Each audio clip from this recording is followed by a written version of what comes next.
తిరుపతి జిల్లా police parade మైదానంలో 80వ స్వాతంత్ర్య దినోత్సవ వేడుకలు ఘనంగా జరిగాయి. ఈ వేడుకలకు ముఖ్య అతిథిగా రాష్ట్ర దేవాదాయ ధర్మాదాయ శాఖ మంత్రి ఆనం రామనారాయణ రెడ్డి పాల్గొన్నారు. ఈ సందర్భంగా మంత్రి జాతీయ జెండాను ఆవిష్కరించి గౌరవ వందనం చేశారు.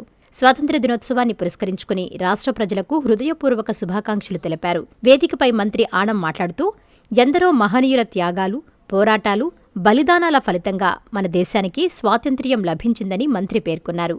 స్వాతంత్ర్య సమరయోధుల త్యాగాలను స్మరించుకుంటూ వారు కలలుగన్న స్వేచ్ఛాయుత, సమృద్ధి, శాంతియుత, అభివృద్ధి చెందిన భారతదేశ నిర్మాణానికి ప్రతి ఒక్కరూ తమ వంతు బాధ్యతను నిర్వర్తించాలని పిలుపునిచ్చారు. ప్రజల సంక్షేమం, రాష్ట్ర అభివృద్ధి, దేవాలయాల పరిరక్షణ, ధార్మిక సాంప్రదాయాల పరిరక్షణకు ప్రభుత్వం అత్యంత ప్రాధాన్యత ఇస్తోందని పేర్కొన్నారు. సమాజంలో ఐక్యత, సోదరభావం, దేశభక్తి, సేవాభావం మరింత బలోపేతం కావాలని ఆకాంక్షించారు. ఈ కార్యక్రమంలో కలెక్టర్, ఎస్పీ, కమిషనర్, ప్రజాప్రతినిధులు, నాయకులు, ప్రజలు, విద్యార్థులు పెద్ద సంఖ్యలో పాల్గొని విద్యార్థులు చేసిన సాంస్కృతిక కార్యక్రమాలు అందరినీ ఆకట్టుకున్నాయి. డిజిటల్ సేవలు అందించడమే ఏపీఎస్పీడీసీఎల్ లక్ష్యం. ఇదిగో చూడండి, ఆర్డీఎస్ఎస్ పథకం ద్వారా ప్రోత్సాహం, ఇళ్లపై సౌర విద్యుత్ని ప్రోత్సహిస్తూ దూరంగా ఉండండి, విద్యుత్ ప్రమాదాలను నివారిద్దాం, ప్రజల కోసం, విద్యుత్ ప్రగతి కోసం, భవిష్యత్ కోసం సౌర విద్యుత్. ఏపీఎస్పీడీసీ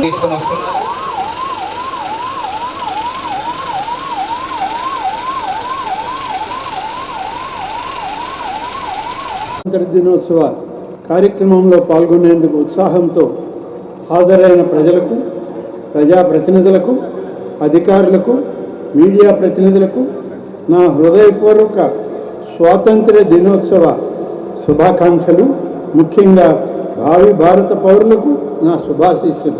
దేశ స్వాతంత్ర్యం కోసం బ్రిటిష్ పాలనకు వ్యతిరేకంగా జాతిపిత మహాత్మా గాంధీ, పండిట్ జవహర్లాల్ నెహ్రూ, సర్దార్ వల్లభాయ్ పటేల్, మౌలానా అబ్దుల్ కలాం ఆజాదులతో పాటు ఎందరో అమరవీరులు చేసిన ఎనలేని త్యాగాల ఫలితంగా 1947 ఆగస్టు 15న మన దేశానికి స్వాతంత్రం సిద్ధించింది. ఆ మహనీయులను స్మరిస్తూ ఘన నివాళులు అర్పిస్తున్నాను. వారి ఆశయాలను, లక్ష్యాలను స్వీకరించి దేశభక్తి స్ఫూర్తితో ప్రజాసేవకు, రాష్ట్ర ప్రగతికి మనవంతు బాధ్యతగా కృషి చేద్దాం.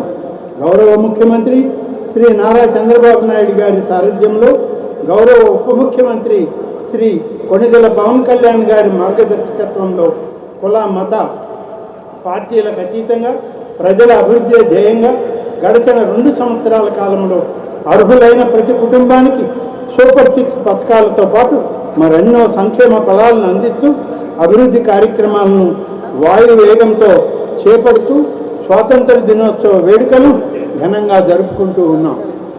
ప్రతి తెలుగు బిడ్డ సంపూర్ణ సహకారాన్ని అందించాలని ముఖ్యమంత్రి గారికి, కూటమి ప్రభుత్వానికి మనం అందరం అండగా నిలవాలని సవినయంగా కోరుకుంటూ, జిల్లా ప్రగతి వివరాలను చేపట్టనున్న కార్యక్రమాల సంక్షిప్త సమాచారాన్ని మీ ముందుంచే అవకాశం కలిగినందుకు ఎంతో సంతోషిస్తూ ఉన్నాను.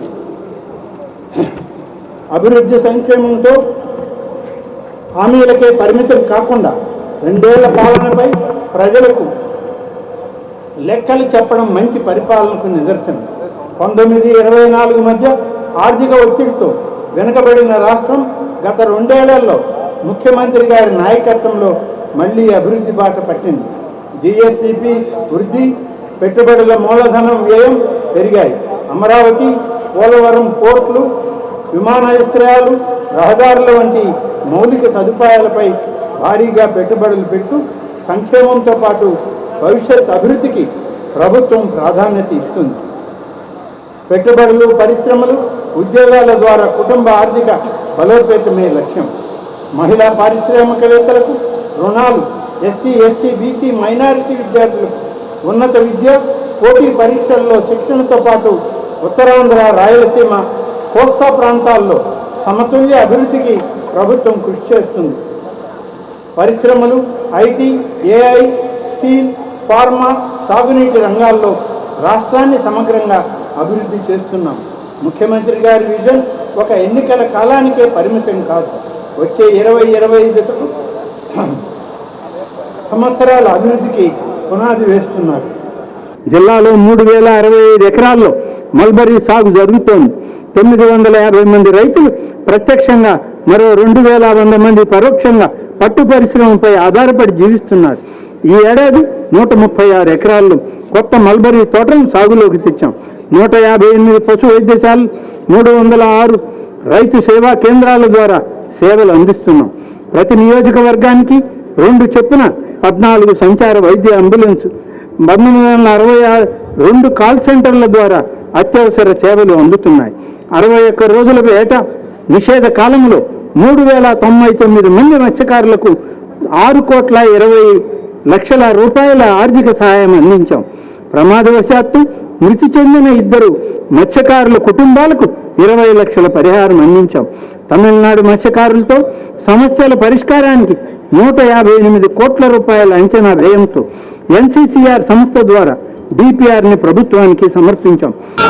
ప్రపంచ స్థాయి రోబోటిక్ సర్జరీలు మన నెల్లూరు నారాయణలో 26 సంవత్సరాల సంస్థాగత అనుభవం, సాంకేతిక ఆధారిత వైద్య సేవలు, ప్రామాణికత, నాణ్యత మరియు నిబద్ధత, అధునాతన 3D high definition visualisation, surgeon పూర్తి నియంత్రణలో పనిచేసే multi articulated robotic arms, millimetre స్థాయి ఖచ్చితత్వం, మెరుగైన ఎర్గోనామిక్స్ మరియు స్థిరత్వం. Narayana robotic surgery. తక్కువ నొప్పి, తక్కువ రక్తస్రావం, వేగంగా కోలుకోవడం, త్వరితంగా డిశ్చార్జ్. నెల్లూరు పరిసర ప్రాంత ప్రజలకు అందుబాటులో కలదు.